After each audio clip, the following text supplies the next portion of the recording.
जियो माथे में जिंदगियां मानी है कर गए आज़ादारी मजलूम जो मातम कर गए आज़ादारी मजलूम जो मातम कर गए आज़ादारी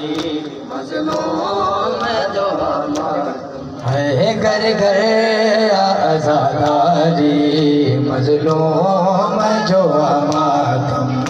कर गए आज़ादारी मजलूम जो मातम करबल जे असीरन जो करबल जे असीरन जो हर घर आपा मातम हर घर आपा मातम कर गए आज़ादारी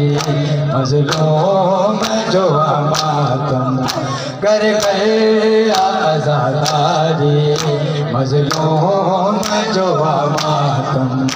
कर गए आज़ादारी मजलूम जो मातम कर गए आज़ादारी मजलूम जो मातम कर गए आज़ादारी मजलूम जो मातम कर गए आज़ादारी मजलूम जो मातम कयूं कोशिशूं यज़ीद बदती वञे ही मातम वॾा मनसूबा हलायो बदती सॼो न मातम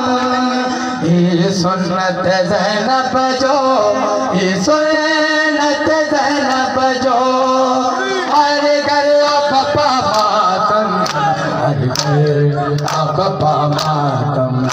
कर गए आज़ादारी मजलूम जो मातम कर गए आज़ादारी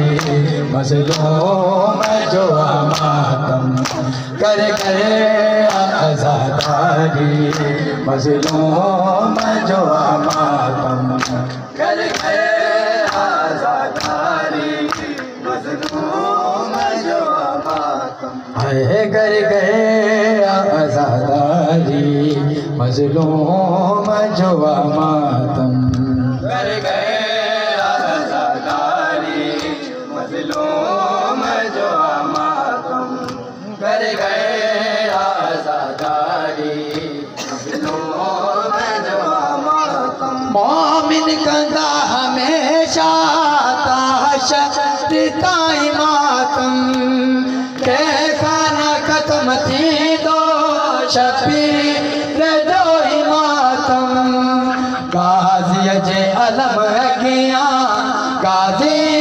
जे अलम अगिया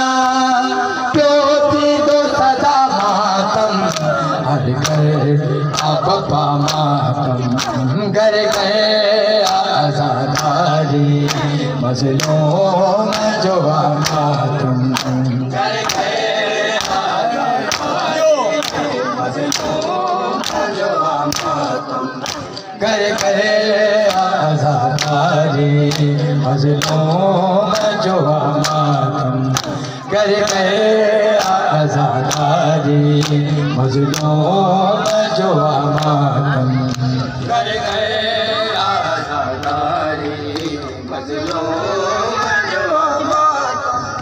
कर गए आज़ादारी मजलूम जो मातम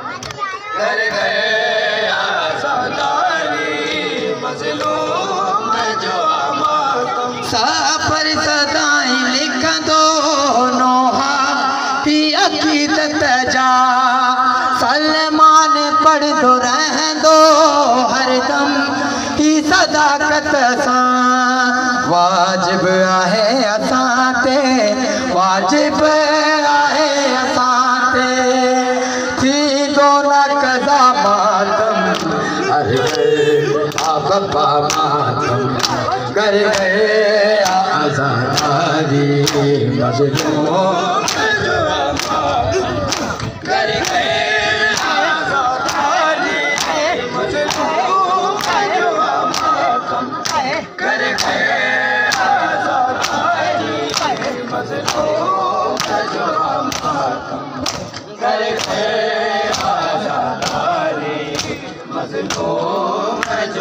मातम है कर गए आज़ादारी